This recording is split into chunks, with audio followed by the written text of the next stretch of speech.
आज के अध्याय का जिसमें देवर्ष नारद ब्रह्मा जी से पूछ रहे हैं, जिसके उत्तर में श्री ब्रह्मा जी उन्हें बताते हैं कि नारद उसके बाद विश्व विख्यात जन स्थान नामक तीर्थ है, जिसका विस्तार 4 योजन का है। वह स्मरण मात्र से मनुष्यों को मुक्ति देने वाला है। पूर्व काल की बात है। वैवस्वत मनु के वंश में जनक नाम से प्रसिद्ध एक राजा हुए। उन्होंने वरुण की पुत्री गुनावा के साथ विवाह किया था। गुनावा धर्म, अर्थ, काम और मोक्ष की सिद्धि करने वाली थी। जनक में भी यही गुण थे, अतः राजा को अपने गुणों के अनुरूप सुयोग पत्नी मिली। विप्र व याज्ञवल्क्य के राजा जनक के पुरोहित थे। एक दिन राजा ने अपने पुरोहित से पूछा, द्विश्रेष्ठ बड़े बड़े मुनियों ने ये निर्णय किया है कि भोग और मोक्ष दोनों श्रेष्ठ है। अंतर बस इतना ही है कि भोग अंत में विरस हो जाता है और मुक्ति नित्य एवं निर्विकार है। अतः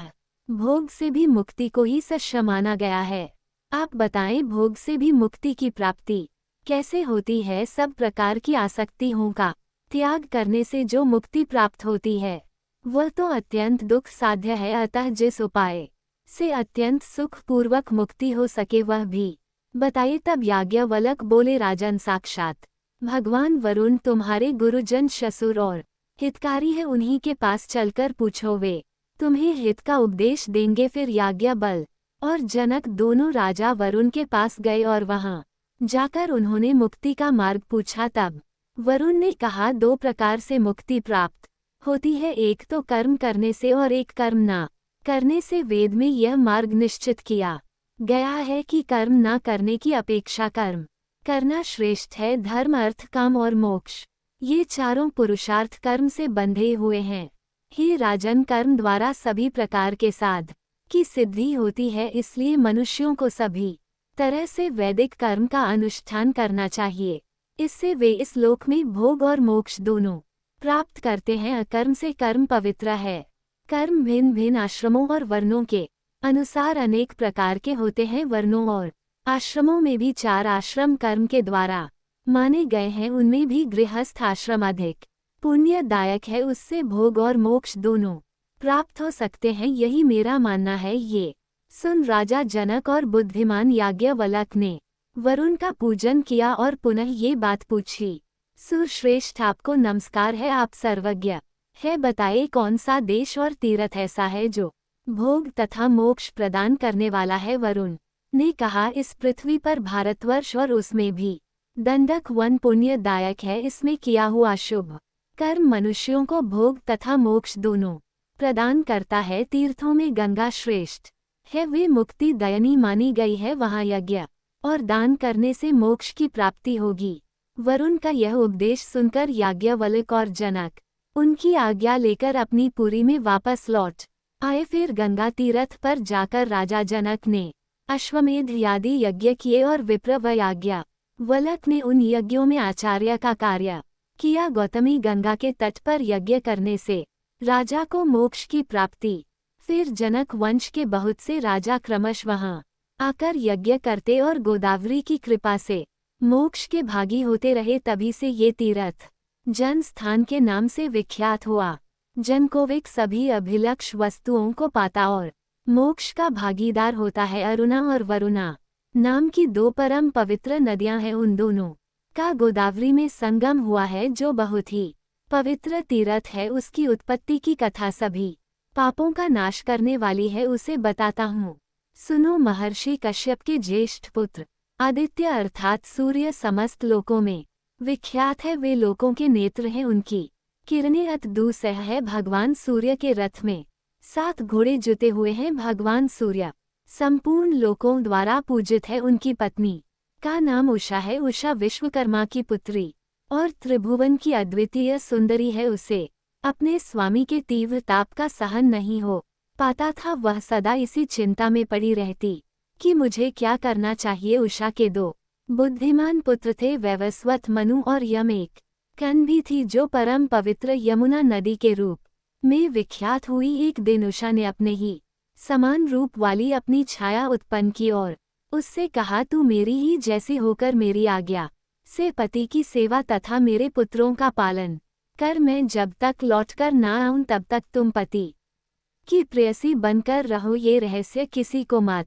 बताना, मेरी संतानों पर भी यह भेद प्रकट न हो पाए। छाया ने बहुत अच्छा कहकर उषा की आज्ञा स्वीकार कर ली और उषा अपने घर से निकल गई। उसने तपस्या करने के लिए उत्तर कुरु नामक देश को प्रस्थान किया। वहां पहुंचकर उसने घोड़ी का रूप धारण करके बड़ी कठिन तपस्या प्रारंभ कर दी। जब सूर्यदेव को इस बात का पता चला तब वे भी घोड़े का रूप धारण करके उसके पास गए। पतिव्रता उषा पर पुरुष की आशंका से भागकर भारतवर्ष में गौतमी के तट पर आई। वहां उसका पति के साथ समागम हुआ, जिससे अश्विनी कुमारों की उत्पत्ति हुई। वह स्थान अश्वतीरथ, भानु तीरथ और पंचवटी नाम से विख्यात हुआ। तापी और यमुना दोनों सूर्य की कन्याएं थी। वे गौतमी तट पर अपने पिता से मिलने के लिए अरुणा वरुणा नामक नदियों के रूप में आई थी।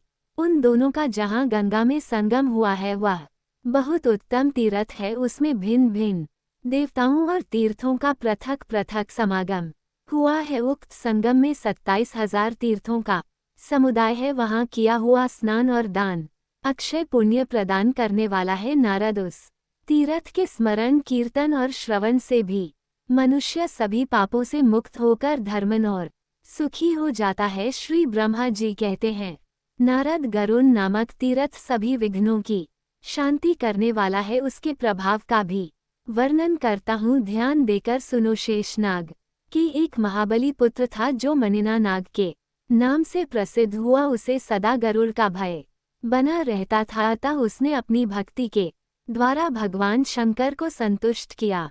प्रसन्न होने पर भगवान महेश्वर ने कहा कि नाग कोई वर मांगो। तब नाग ने कहा, प्रभु मुझे गरुड़ से अभयदान दीजिए। भगवान शिव ने कहा, तथास्तु, ऐसा ही होगा, तुम्हें गरुड़ से कोई भय ना हो। वरदान पाकर मणि नाग गरुड़ से निर्भय होकर बाहर निकला। वह क्षीर सागर के समीप जहाँ भगवान विष्णु शयन करते हैं इधर उधर विचर लगा। जहाँ गरुड़ निवास करते थे उस स्थान पर भी वह जाया करता। गरुड़ ने उस नाग को निर्भय विचर से देख पकड़ लिया और अपने घर में लाकर डाल दिया। इसी बीच में नंदी ने जगदीश्वर भगवान शिव से कहा कि देवेश्वर, अब मणि नाग नहीं आता है, जान पड़ता है कि गरुड़ ने उसे खा लिया या फिर बांध रखा है। अगर वह जीवित होता तो यहाँ आए बिना न रहता। नंदी की बात भगवान शिव ने नाग की अवस्था को जान लिया और कहने लगे, वह नाग तो गरुड़ के घर में बाधा पड़ा है। नंदी, तुम शीघ्र जाकर जगदीश्वर भगवान विष्णु की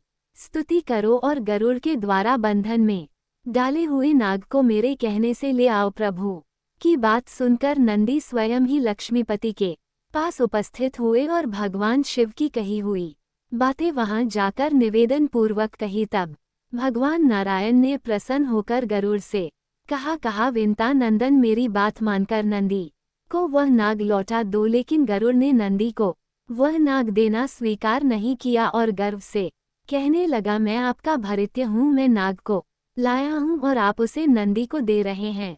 स्वामी तो सेवकों को दिया करते हैं, परंतु आप तो मेरी प्राप्य वस्तु को छीन ले रहे हैं। मेरी शक्ति आप जानते ही हो, मेरे ही बल से तो आपने संग्राम में दैत्यों पर विजय प्राप्त की है। भगवान विष्णु ने गरुड़ की बात सुनकर के सामने हंसकर कहा, पक्षीराज, ठीक है, तुम्हारे ही बल से मैंने असुरों पर विजय पाई है। फिर भगवान ने क्रोध न करके कहा, गरुड़, मैं मानता हूँ तुम्हें विलक्षण शक्ति है, पर तुम मेरी इस कनिष्ठ अंगुली को तो बहन करो। इतना कहकर भगवान ने अपनी अंगुली गरुड़ के मस्तक पर रख दी। गरुड़ अंगुली का भार तक नहीं सह सके। तब गरुड़ ने दीन भाव से लज्जित होकर हाथ जोड़कर प्रार्थना की और कहने लगे, मैं आपका अपराधी सेवक हूँ, हे प्रभु मेरा परित्राण कीजिए।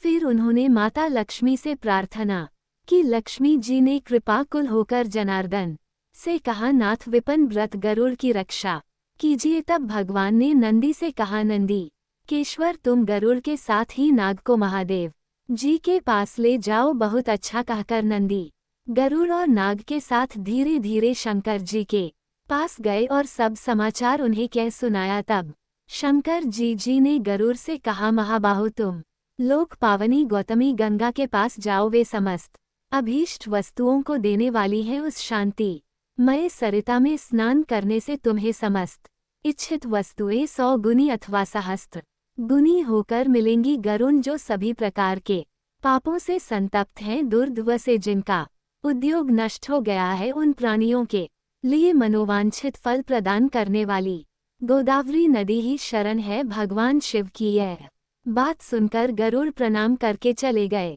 गोदावरी के तट पर पहुंचकर उन्होंने जल में स्नान किया और भगवान शिव तथा विष्णु के चरणों में मस्तक झुकाया। फिर उनमें पूर्ववत वेग आ गया और वे उड़कर भगवान विष्णु के समीप चले गए। तब से वह समस्त अभीष्ट वस्तुओं को देने वाला तीर्थ गरुड़ तीर्थ के नाम से प्रसिद्ध हुआ। वत्स नारद मनुष्य मन और इंद्रियों को संयम में रखते हुए वहां स्नान जो भी काम करता है वह सब अक्षय तथा शिव और विष्णु को प्रिय लगने वाला होता है। उसके आगे सभी पापों का नाश करने वाला गोवर्धन तीर्थ है। वह पितरों के लिए पुण्य जनक तथा स्मरण मात्र से पाप दूर करने वाला है। नारद, मैंने उसका प्रभाव प्रत्यक्ष देखा है। पूर्व काल में जाबाली नाम से प्रसिद्ध एक किसान ब्राह्मण रहा करता था। वह दोपहर हो जाने पर भी हल से बैलों को खोलता नहीं था।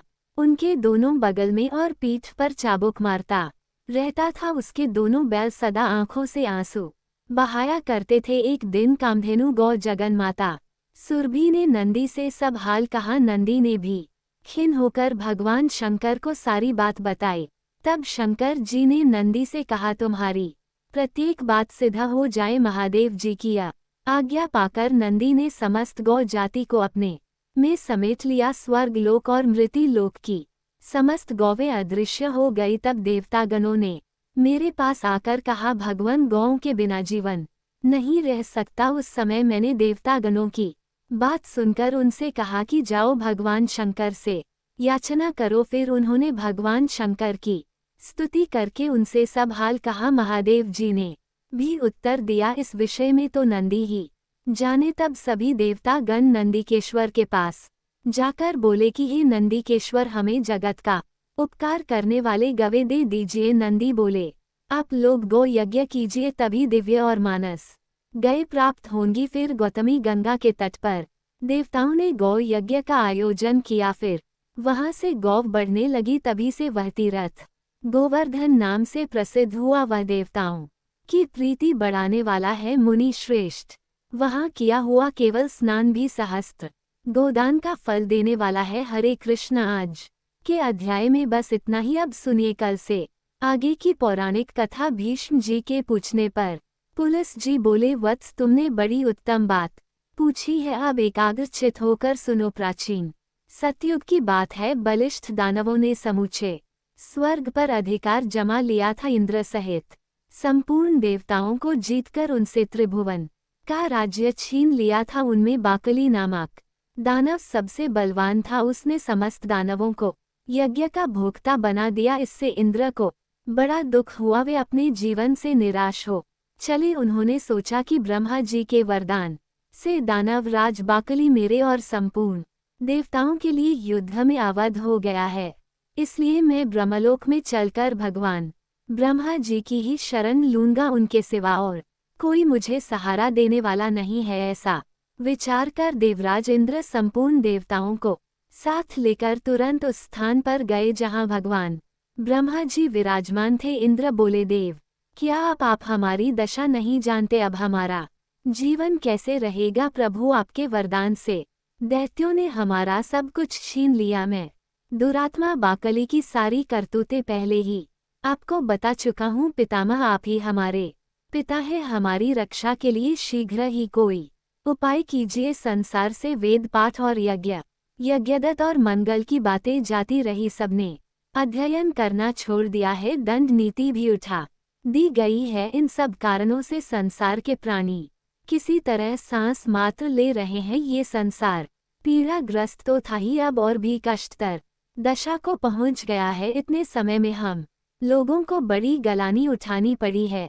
ब्रह्मा जी ने कहा, देवराज, मैं जानता हूँ बाकली बड़ा नीच है और वरदान पाकर घमंड से भर गया है। यद्यपि तुम लोगों के लिए वह अजय है, फिर भी मैं समझता हूँ कि भगवान श्री विष्णु उसे अवश्य ठीक कर देंगे। पुलिस जी कहते हैं कि राजन, उस समय ब्रह्मा जी समाधि में स्थित हो गए। उनके चिंतन करने पर ध्यान मात्र से चतुर्भुज भगवान श्री विष्णु थोड़ी ही समय में सबके देखते देखते वहां पहुंचे। भगवान श्री विष्णु बोले, हे ब्राह्मण, इस ध्यान को छोड़ो जिसके लिए तुम ध्यान करते हो, वही मैं साक्षात तुम्हारे पास आ गया हूँ। ब्रह्मा जी ने कहा, स्वामी ने यहाँ आकर मुझे दर्शन दिया, ये बहुत बड़ी कृपा हुई। संसार के लिए जगदीश्वर की जितनी चिंता है उतनी और किसको हो सकती है। मेरी उत्पत्ति भी आपने जगत के लिए ही की थी और जगत की ये दशा है, अतः उसके लिए भगवान का शुभागमन वास्तव में कोई आश्चर्य की बात नहीं है। प्रभु, विश्व के पालन का कार्य आपके ही अधीन है। इस इंद्र का राज्य बाकली ने छीन लिया है, चराचर प्राणियों के सहित त्रिलोकी को अपने अधिकार में कर लिया है। केशव, अब आप ही सलाह देकर अपने इस सेवक की सहायता कीजिए। भगवान श्री वासुदेव ने कहा, हे ब्राह्मण, तुम्हारे वरदान से वह दानव इस समय अवध है, यद्यपि उसे बुद्धि के द्वारा बंधन में डालकर परास्त किया जा सकता है। मैं दानवों का विनाश करने के लिए वामन रूप धारण करूंगा। यह इंद्र मेरे साथ बाकली के घर चले और वहां पहुंचकर मेरे लिए इस प्रकार वर्ग की याचना करे कि राजन, इस बने ब्राह्मण के लिए 3 पग भूमि का दान कीजिए। महाभाग्य, इनके लिए मैं आपसे याचना करता हूँ। और ऐसा कहने पर वह दानव राज तो अपना प्राण तक दे सकता है। पितामह, उस दानव का दान स्वीकार करके पहले मैं उसे राज्य से वंचित करूंगा, फिर उसे बांधकर पाताल का निवासी बनाऊंगा। ऐसा कहकर भगवान श्री विष्णु अंतर्ध्यान हो गए। इसके बाद कार्य साधन के अनुकूल समय आने पर संपूर्ण प्राणियों पर दया करने वाले देवाधिदेव भगवान ने देवताओं का हित करने के लिए अदिति का पुत्र होने का विचार किया। भगवान ने जिस दिन गर्भ में प्रवेश किया उस दिन स्वच्छ वायु बहने लगी। संपूर्ण प्राणी बिना किसी उपद्रव के अपने अपने इच्छित पदार्थ प्राप्त करने लगे। वृक्षों से फूलों की वर्षा होने लगी। समस्त दिशाएं निर्मल हो गई और सभी मनुष्य सत्यपरायण हो गए। देवी अदिति ने 1000 दिव्य वर्षों तक भगवान को गर्भ में धारण किया। इसके बाद वे भूत भावन प्रभु वामन रूप में प्रकट हुए और उनके अवतार लेते ही नदियों का जल स्वच्छ हो गया।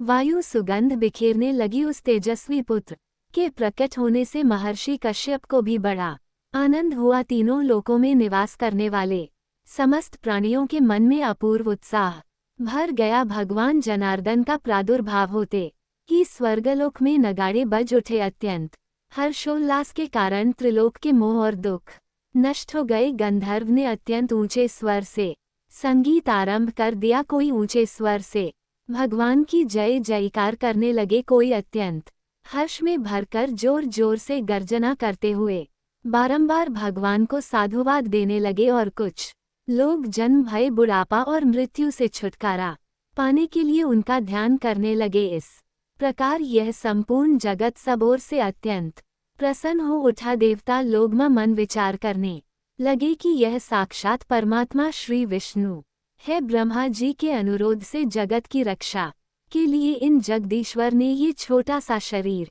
धारण किया है। यही ब्रह्मा, यही विष्णु और यही महेश्वर है। देवता, यज्ञ और स्वर्ग सब कुछ यही है, इसमें तनिक भी संदेह नहीं है।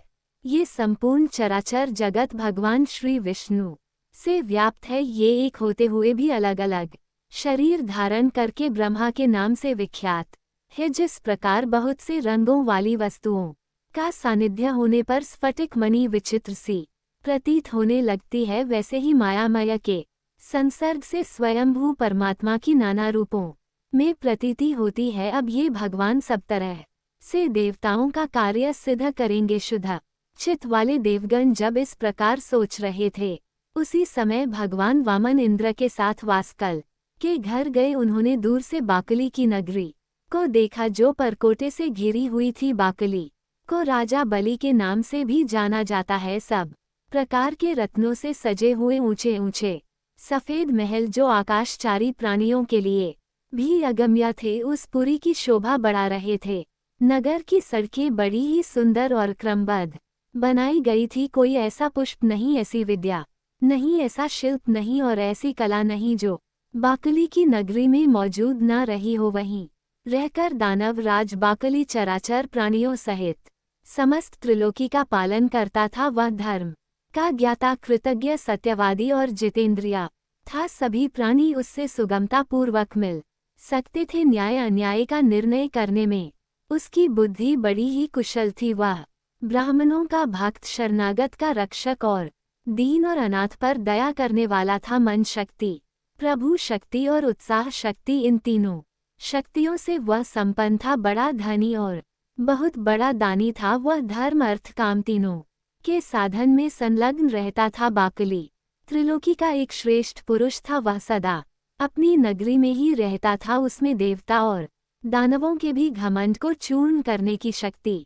थी। ऐसे गुणों से विभूषित होकर वह त्रिभुवन की समस्त प्रजा का पालन करता था। उस नवराज के राज्य में कोई भी अधर्म नहीं होने पाता था। उसकी प्रजा में कोई भी ऐसा नहीं था जो दीन, रोगी, अल्पायु, दुखी, मूर्ख, कुरूप, दूर भाग्यशाली और अपमानित हो। इंद्र को आते देख दानवों ने जाकर राजा बाकली से कहा कि प्रभु, बड़े आश्चर्य की बात है कि आज इंद्र एक बौने ब्राह्मण के साथ अकेले ही आपकी पुरी में आ रहे हैं। इस समय हमारे लिए जो कर्तव्य हो उसे शीघ्र बताए। उनकी बात सुनकर बाकली ने कहा कि दानवों, इस नगर में देवराज को आदर के साथ ले आना चाहिए। आज वे हमारे पूजनीय अतिथि हैं। पुलिस जी कहते हैं। दानव राज बाशकली दानवों से ऐसा कहकर फिर स्वयं इंद्र से मिलने के लिए अकेला ही राजमहल से बाहर निकल पड़ा और अपनी शोभा संपन्न नगरी की 7वीं अड़ी पर जा पहुंचा। इतने में ही उधर से भगवान वामन और इंद्र भी आ पहुंचे। दानव राज ने बड़े प्रेम से उनकी ओर देखा और प्रणाम करके अपने को कृतार्थ माना। वह प्रसन्नता से भरकर सोचने लगा कि मेरे समान धन्य तो दूसरा कोई नहीं है, क्योंकि आज मैं त्रिभुवन की राज्य लक्ष्मी से संपन्न होकर देवराज इंद्र को याचक के रूप में अपने घर पर आया देखता हूँ। यह मुझसे कुछ याचना करेंगे। घर पर आए हुए इंद्र को मैं अपनी पत्नी, पुत्र, महल और अपने प्राण भी दे डालूंगा। फिर त्रिलोकी के राज्य तो बात ही क्या है। ये सोचकर उसने सामने आकर देवराज इंद्र को अंक में भरकर बड़े आदर के साथ गले लगाया और अपने राज्य भवन के अंदर ले जाकर अर्घ और आचमन आदि से उन दोनों का यत्नपूर्वक पूजन किया। इसके बाद बाकली बोला, इंद्र, आज मैं आपको अपने घर पर स्वयं आया देखता हूँ। इससे मेरा जन्म सफल हो गया, मेरे सभी मनोरथ पूर्ण हो गए। प्रभु, मेरे पास आपका किस उद्देश्य से आना हुआ, मुझे सारी बात बताए। आपने यहाँ आने का जो कष्ट उठाया है, इसे मैं बड़े आश्चर्य की बात समझता हूँ। देवराज इंद्र कहने लगे, वास्कले, मैं जानता हूँ दाना वंश के श्रेष्ठ पुरुषों में तुम सबसे प्रधान हो। तुम्हारे पास मेरा आना कोई आश्चर्य की बात नहीं है। तुम्हारे घर पर आए हुए याचक कभी खाली हाथ नहीं लौटते। तुम याचकों के लिए कल्प वृक्ष हो। तुम्हारे समान दाता कोई नहीं है। तुम प्रभा में सूर्य के समान हो, गंभीरता में सागर की समानता करते हो। क्षमाशील के कारण तुम्हारी पृथ्वी के साथ तुलना की जाती है। ये ब्राह्मण देवता वामन कश्यप जी के उत्तम कुल में उत्पन्न है।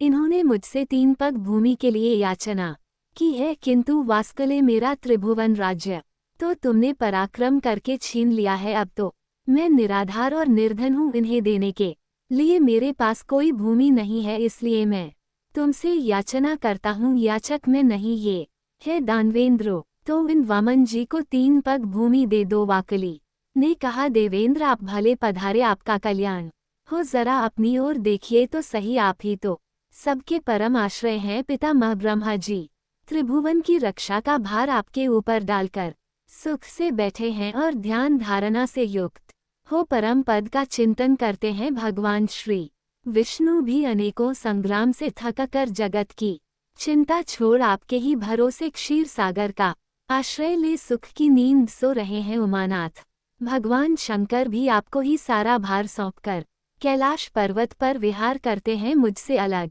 बहुत से दानवों को, जो बलवान से भी बलवान थे, आपने अकेले ही मार गिराया। 12 आदित्य, 11 रुद्र, दोनों अश्विनी कुमार, 8 वसु और सनातन देवता धर्म, ये सब लोग आपके ही बाहुबल का आश्रय लेकर स्वर्ग लोक में यज्ञ का भाग ग्रहण करते हैं। अपने उत्तम दक्षिणा से संपन्न 100 यज्ञों द्वारा भगवान का यजन किया है वृत्र और नमु आपके ही हाथों मारे गए हैं, आपने ही पाक नामक दैत्य का दमन किया है। सर्व समर्थ भगवान विष्णु ने आपकी ही आज्ञा से दैत्य राज हिरण्यकश्यप को अपनी जांघ पर बिठाकर मार डाला था। आप ऐरावत के मस्तक पर बैठकर वज्र हाथ में लिए जब संग्राम भूमि में आते हैं, उस समय आपको देखते ही सब दानव भाग जाते हैं। पूर्व समय में आपने बड़े बड़े बलिष्ठ दानवों पर विजय पाई है। देवराज, आप तो ऐसे प्रभावशाली हैं, भला आपके सामने मेरी क्या गिनती हो सकती है। आपने तो मेरा उद्धार करने की इच्छा से ही यहाँ पदार्पण किया है। निसंदेह मैं आपकी आज्ञा का पालन करूँगा। मैं निश्चय पूर्वक कहता हूँ, आपके लिए मैं अपने प्राण भी दे दूंगा। देवेश्वर, आपने मुझसे इतनी सी भूमि की बात क्यों कही। ये स्त्री पुत्र गौवें और जो कुछ भी धन मेरे पास है वो सब और त्रिलोकी का सारा राज्य इन ब्राह्मण देवता को दे दीजिए। आप ऐसा करके मुझ पर और मेरे पूर्वजों पर कृपा करेंगे, इसमें बिल्कुल भी संशय नहीं है, क्योंकि भावी प्रजा कहेगी कि पूर्व काल में राजा बास्कल ने अपने घर पर आए हुए इंद्र को त्रिलोक का राज्य दे दिया था।